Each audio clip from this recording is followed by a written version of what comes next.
سلام، اومدیم کلینیک فیزیوتراپی بریم که ببینیم چه دستگاهی داره و چیکار میکنه. خودتون معرفی میکنی بی زحمت؟ سلام، وقتتون بخیر. علی زارزاده‌ام، فارغ التحصیل رشته فیزیوتراپی از دانشگاه شهید بهشتی سال 99. بسیاری خیلی ممنون. خب میخوام من بیام اینور یا اینور؟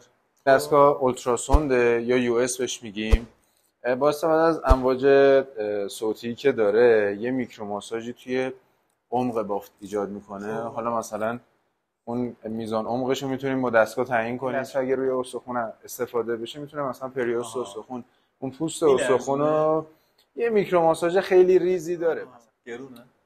والا نگاه قیمت دستگاه بستگی به این داره که مارکش چی باشه، سنش چقدر باشه، چه امکاناتی داشته باشه. از فکر کنم از مثلا 25 تومن دیگه شروع میشه به بالا. بریم دستگاه بعدی. دستگاه بعدی این دستگاه استیمولاتوره. طبعا ساده ترین دستگاهی که تو هر کلینیک فیزیوتراپی هست.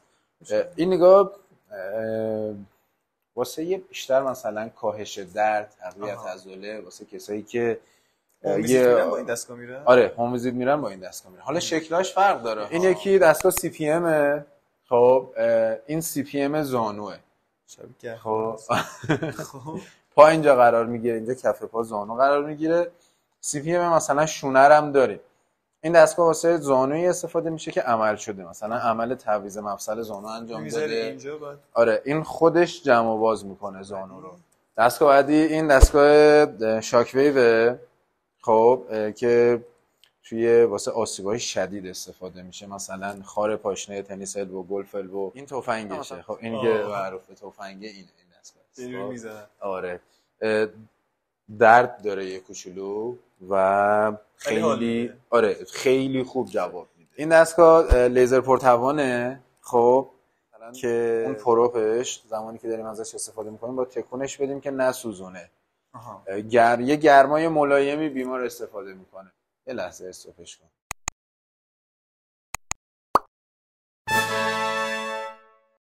نگاه تقریبا قوی ترین دستگاهی که تو فیزیوتراپی داریم اینه. خب تو خیلی از موارد میشه استفاده کرد. کنتراندیکاسیون یا ممنوعیت های کمی داره و اثر خیلی خوبی داره. خب اون لیزر پرتوانه، این لیزر کم توانه. چه فرقی داره؟ این اون پاورش بیشتره. آره، واتش بیشتره، اثرگذاریش بیشتره، عمق نفوذش بیشتره. نگاه مثلا خب میگم اون یه سری کنتراندیکاسیون داره. خب که مثلا خیلی کمه ولی خب توی یه سری جهات من نمیتونیم استفاده کنیم. خب اینو استفاده میکنیم. درسته؟ بیا نیدل بهت بگم. سوزن میخوام بزنم واسش، یه دونه اینجاش میزنم.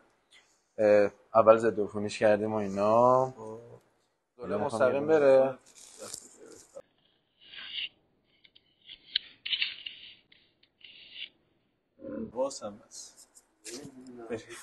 سوزن رو میزنیم تو عضله تا جایی میریم پایین، عموما این که روی استخون وایسه. خب دیگه جای سیفه، زیرش استخونه، یه پایین‌تر نمیتونه بره دیگه جابجا نمیشه. سر همین مثلا نگاه مثلا این عضله، خب اینجوری کن، میبینی این عضله رو مثلا من میخوام بزنم. خب بلش کن، بزنمش ببینم بازم میتونیم کار. نگاه اینو میگیرم، رفت فرو. الان از پوستش عضله الان اینو میگیرم، آروم میریم پایین. آره، تا کجا میریم پایین؟ تا جایی که رو استخون باشه دیگه. آره، یکم میکشمش بالا. دستتو تکون بده.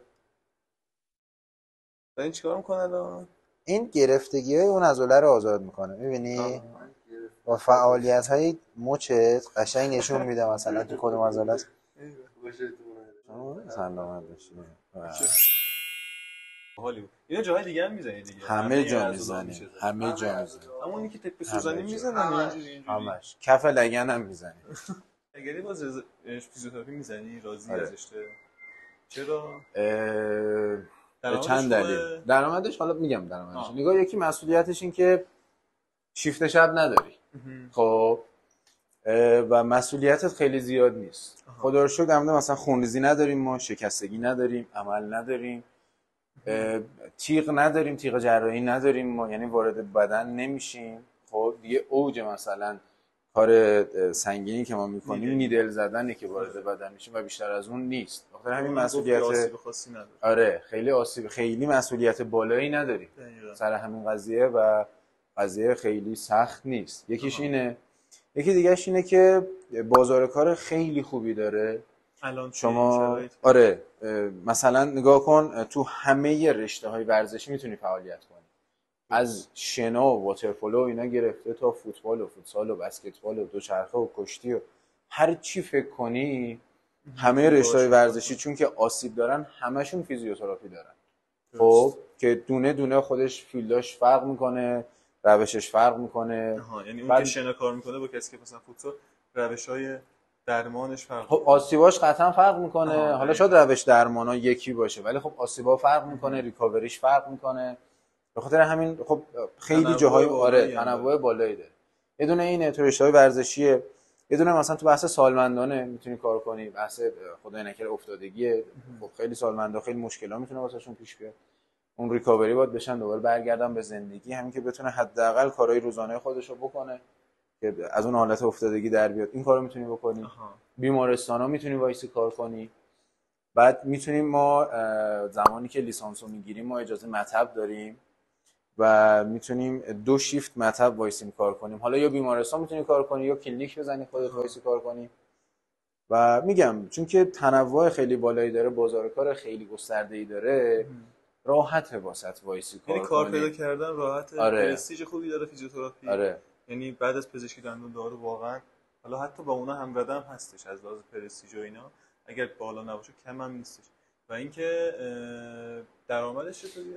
درآمد نگاه بستگی به خودت داره که چقدر بخوای کار کنی. میگم چون که تنوع خیلی بالا داره هرچی بیشتر میتونی یعنی بیشتر هم کار. آره مثلا عدد بخوای بگی مثلا درآمد حداقلش حداکثرش نگاه بستگی به خودت داره که چقدر بخوای کار کنی، کجا کار کنی، چی کار کنی اصلا. خب دیگه مثلا اگه بخوام یه حداقل بگم، حداقل مثلا کسی که بخواد توی بیمارستان حالا مثلا سطح درآمد پایین‌تری داره، تعداد مریض کمتری داره، بخواد وایس یه شیفت کار کنه، یه مثلا 15-20 تومن دیگه شروع میشه حداقلش.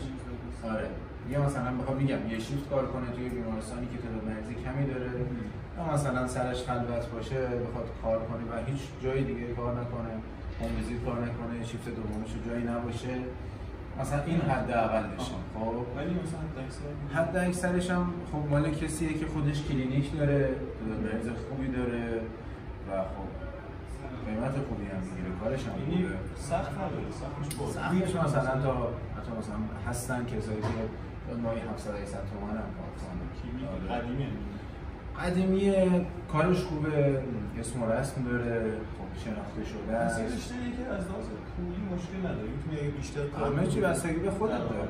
همه چی. سختی کارش هم خوبه.